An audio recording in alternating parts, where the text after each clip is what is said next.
Hello everyone, कैसे हैं आप लोग। तो आज मैं हाजिर हूं आपके सामने एक नए टॉपिक के साथ। बहुत इंपॉर्टेंट टॉपिक है, महिला की एजुकेशन या लड़कियों की, बच्चियों की एजुकेशन से रिलेटेड है। सुप्रीम कोर्ट का फैसला उस पर आया है कि सुप्रीम कोर्ट जो है पेरेंट्स जो हैं बच्चों की एजुकेशन पर, खासतौर से लड़कियों पर पैसा खर्च करने के लिए बाध्य हैं। ये कहा है सुप्रीम कोर्ट ने। इस पर हम चर्चा करने वाले हैं। क्या कहा है, क्या न्यूज़ है, उससे पहले मैं आपको उस पर चर्चा करने से पहले आपको ये जानकारी देना चाहूँगा। आज 12 जनवरी को सुबह 11 बजे वाला एक टेस्ट हो चुका है। शाम 5 बजे वाला टेस्ट बचा है। यूसीएससी टेस्ट अनअकैडमी करा रहा आपके लिए। इसमें 90% तक स्कॉलरशिप मिलेगी और साथ साथ आपको जो 25 का एग्जाम देने वाले हैं अपने आप को चेक करने का मौका मिलेगा कि हम कितने स्कोर कर पा रहे हैं। उसके साथ साथ लैपटॉप, स्मार्टफोन, बहुत सारे इसमें अवार्ड भी आपको मिलेंगे, रिवॉर्ड मिलेंगे। आप इसको जाके ज्वाइन करिए, लिंक डिस्क्रिप्शन में है, जाके अपने आप को रजिस्टर करेंगे। शाम 5 बजे आप टेस्ट दे सकते हैं यूसीएससी का। इसके अलावा अगर आप तैयारी कर रहे हैं अपनी यूपीएससी की 2027-26 के लिए, आरंभ और आगाज बैच स्टार्ट हुए हैं इंग्लिश मीडियम में। इग्नाइट बैच 2026 के लिए है, ये इंग्लिश में है। और ये शिखर बैच 2026 के लिए हिंदी मीडियम में है। ये बैच स्टार्ट हो चुका है और शिखर बैच में मैं मॉडर्न इंडियन हिस्ट्री पढ़ा रहा हूँ, आप लोग ज्वाइन कर सकते हैं। जो भी आपकी तैयारी है उसमें अनलिमिटेड एक्सेस इसमें मिल जाएगा आपको। 1-to-1 मेंटरशिप मिलेगी। साथ साथ प्रीलिम सक्सेस प्रोग्राम आ गया 2025 के लिए, 16 जनवरी से स्टार्ट हो रहा है। इसको भी मैं स्टार्ट कर रहा हूँ। इसमें मैं सीसेट पढ़ाऊंगा आपको, GS, CSAT, prelims, mock test, current affairs, doubt solving, सब कुछ इसमें होने वाला है। इसमें मैं आपको क्या कराऊंगा, सीसेट वाला पोर्शन मैं कवर कराऊंगा, बाकी जीएस वाले ये बाकी टीचर्स कराएंगे। 14,999 इसकी फीस है। बहुत कम टाइम में आपका रिवीजन भी हो जाएगा और बाकी सारा जो सिलेबस आपका छूट रहा होगा वो भी कवर हो जाएगा। अगर आप ये कोर्सेज खरीदना चाहते हैं तो आप ये कोड इस्तेमाल कर लेना, PAUPSC। इस कोड को इस्तेमाल करके आपको ये कोर्सेज सस्ते पड़ेंगे, यानी कि आपको डिस्काउंट मिल जाएगा। बाकी अगर आपने 2024 का मेंस क्वालिफाई कर लिया तो इंटरव्यू स्टार्ट हो चुके हैं, मतलब मॉक इंटरव्यू स्टार्ट हो गए अनअकैडमी के। आप इनको भी ज्वाइन कर सकते हैं। यूपीएससी के जैसा इंटरव्यू का माहौल होगा, डीएफ पर चर्चा की जाएगी, डिटेल फीडबैक दिया जाएगा। ये जो सेलेक्टेड कैंडिडेट है 23 के, ये भी अनअकैडमी के 23 के मॉक इंटरव्यू प्रोग्राम के हिस्सा थे। तो हम आ जाते हैं अपने टॉपिक पर, लड़कियों की एजुकेशन के बारे में न्यायमूर्ति या सुप्रीम कोर्ट ने क्या क्या कहा है। न्यायमूर्ति सूर्यकांत और न्यायमूर्ति उज्जवल भुइयां दोनों की पीठ ने एक टिप्पणी दी है। एक वैवाहिक विवाद था, उसके एवज में टिप्पणी आई है। एक वैवाहिक विवाद है, इसमें अलग रह रहे दंपत्ति की बेटी जो आयरलैंड में पढ़ रही थी, मतलब उसका एक केस आया था जो पैसे वैसे देने के लिए, तो उससे रिलेटेड केस में यह निर्णय आया है सुप्रीम कोर्ट का। सुप्रीम कोर्ट के ये जज हैं जस्टिस सूर्यकांत और जस्टिस जो उज्जवल भुइयां हैं। ये क्रेडिट इस पिक्चर का जाता है लाइव लो को, वहां से पिक्चर लगाई है तो उनको क्रेडिट दे देते हैं। तो ये एक फैसला आया है, उनके पिता द्वारा मां को गुजारा भत्ता दिया जा रहा है। वो दोनों जो हैं पिछले 26 साल से, बहुत सारे टाइम से अलग रह रहे हैं, दोनों माता पिता। तो उनको उनके पिता के द्वारा, लड़की के पिता के द्वारा उनकी माता को गुजारा भत्ता दिया जाता है। उसी में एक साझे हिस्से के रूप में पिता ने उस लड़की के पढ़ाई के लिए 43 लाख रुपए, जो उसकी लड़की की पढ़ाई है उसके लिए 43 लाख रुपए दिए थे लड़की की पिता ने। तो वो लड़की ने लेने से मना कर दिया। तो उस एवज में ये फैसला आया है इस पीठ का, सुप्रीम कोर्ट की पीठ का।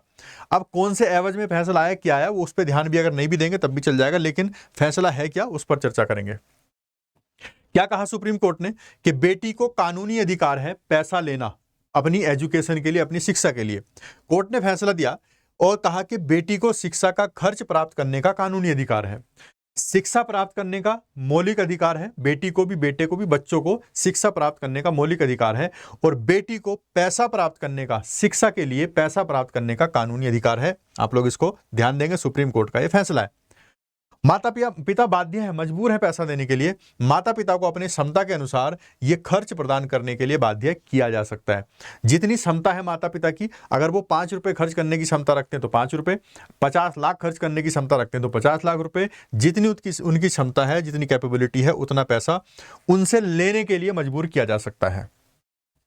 बेटी को शिक्षा का क्या है, मौलिक अधिकार है, उसका फंडामेंटल राइट है। हम जो देखते हैं वो ये है कि बेटी को अपनी शिक्षा जारी रखने का क्या है, मौलिक अधिकार है। अगर उसका वो मौलिक अधिकार उसके पैसे ना मिलने की वजह से टूट रहा हो तो उसके लिए जो पिताजी हैं या माता पिता हैं उनको बाध्य किया जाएगा।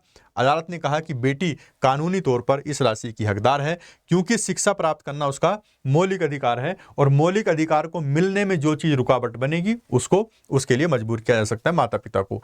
पिता ने बिना किसी ठोस कारण के धनराशि खर्च कर दी। अगर पिता कोई बिना किसी वजह से धनराशि को खर्च कर देता है, इसका मतलब यह है कि वो अपनी बेटी की पढ़ाई के लिए वित्तीय सहायता देने में सक्षम है। मतलब बहुत सारे कामों में अगर पिताजी पैसा खर्च कर रहे हैं, इसका मतलब वो पैसा देने के लिए तैयार हैं या पैसा देने के लिए कैपेबल हैं, आप कह सकते हैं।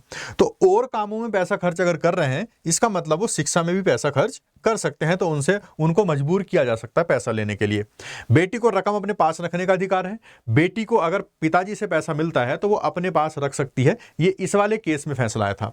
बेटी को इस तरह से वो रकम अपने पास रखने का अधिकार है, इसलिए उसे वो रकम ना तो माँ को लौटाने की जरूरत है, ना ही पिता को। अगर पिताजी ने उसको रकम दी, कहीं से रकम उसको मिली, तो वो उसको अपने पास रखने का अधिकार होगा। जैसे ये 43 लाख वाली बात थी, बल्कि उसे अपनी इच्छा के अनुसार इस्तेमाल कर सकती है। तो जो पैसा बेटी को मिल गया वो अपने पास रखेगी और उसको अपनी इच्छा के अनुसार जैसे खर्च करेगी कर देगी। पीठ ने अलग रह रहे दंपत्ति का 28 नवंबर 2024 को किए गए समझौते का उल्लेख किया है। दोनों में 28 नवंबर 2024 को समझौता हुआ था, उसका भी उल्लेख किया, और इस पर बेटी ने भी साइन किए थे, इसका भी उल्लेख है। ये जो केस था पिछला वाला, उसके बारे में है। अदालत ने कहा कि पति ने अपना अलग रह रही बेटी और पत्नी को कुल 73 लाख रुपए देने का वादा किया था। जो एग्रीमेंट पर साइन हुए थे, टोटल 73 लाख रुपए दिए जाने थे बेटी और माता को। उसमें से 43 लाख रुपए उसकी बेटी की शैक्षणिक जरूरतों के लिए और बाकी उसकी पत्नी के लिए।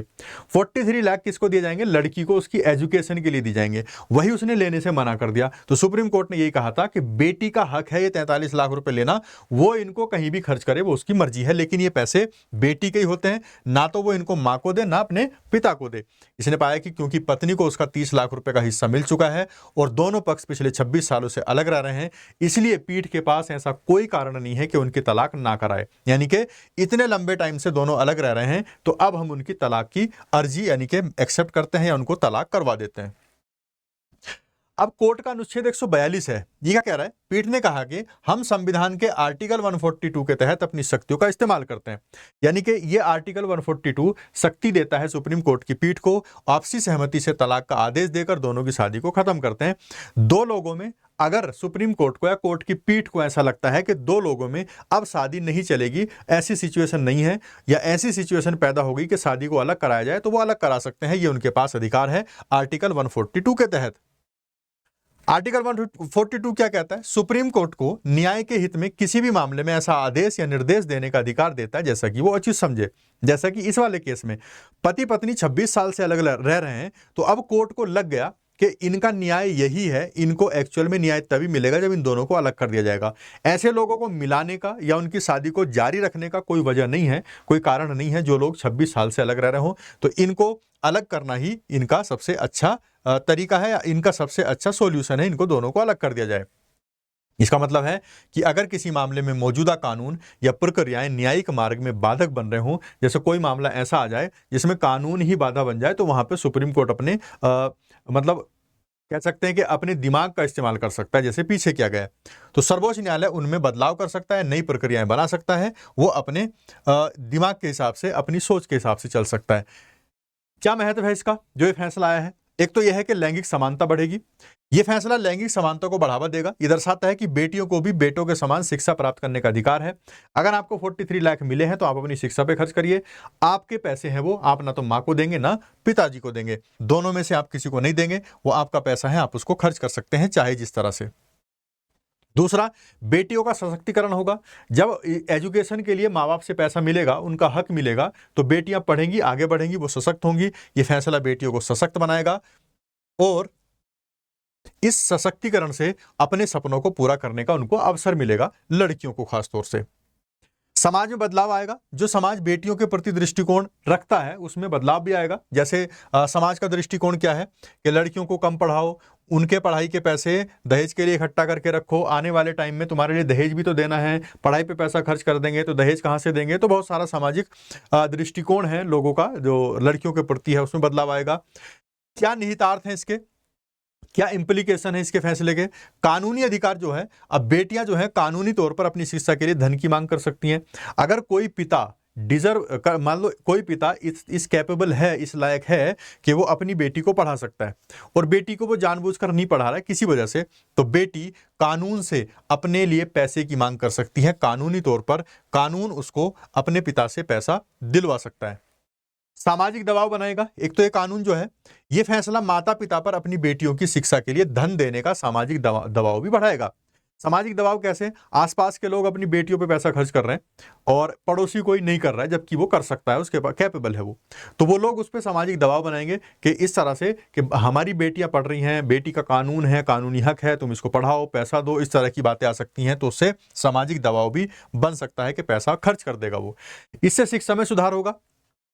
बहुत सारे लोग अपनी स्थिति पैसा खर्च करने लायक है फिर भी नहीं करते, लेकिन अगर वो करने लगेंगे तो इससे क्या होगा? बेटियों की शिक्षा में सुधार हो जाएगा और उनका जो देश का भविष्य है वो भी उज्जवल होगा, उनका भविष्य भी उज्जवल होगा।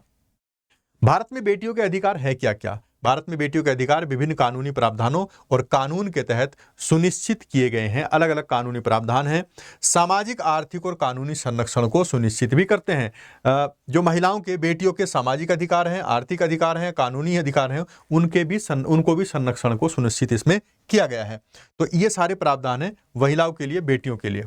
संवैधानिक अधिकार दिए हैं कुछ, जैसे आर्टिकल 14 है, याद रखना इंपॉर्टेंट है।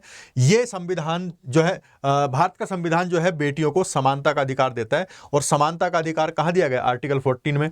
समानता का अधिकार आर्टिकल 14 में सभी के लिए है। जब सबके लिए समानता है तो उसमें बेटियां भी आ गई, बेटियों को भी मिलता है। इसका मतलब है कि बेटियों को लड़कों के समान सभी अधिकार और अवसर मिलते हैं। जैसे लड़कों को या बेटों को अधिकार मिलते हैं, वैसे ही बेटियों को या लड़कियों को भी अधिकार मिलेंगे। एक आर्टिकल है 15, ये जो है लिंग के आधार पर भेदभाव को रोकता है। लिंग के आधार पर ना पुरुषों के साथ भेदभाव होगा, ना महिलाओं के साथ भेदभाव होगा। इसका मतलब है कि लड़कियों को शिक्षा, रोजगार और अन्य क्षेत्रों में समान अवसर मिलेंगे।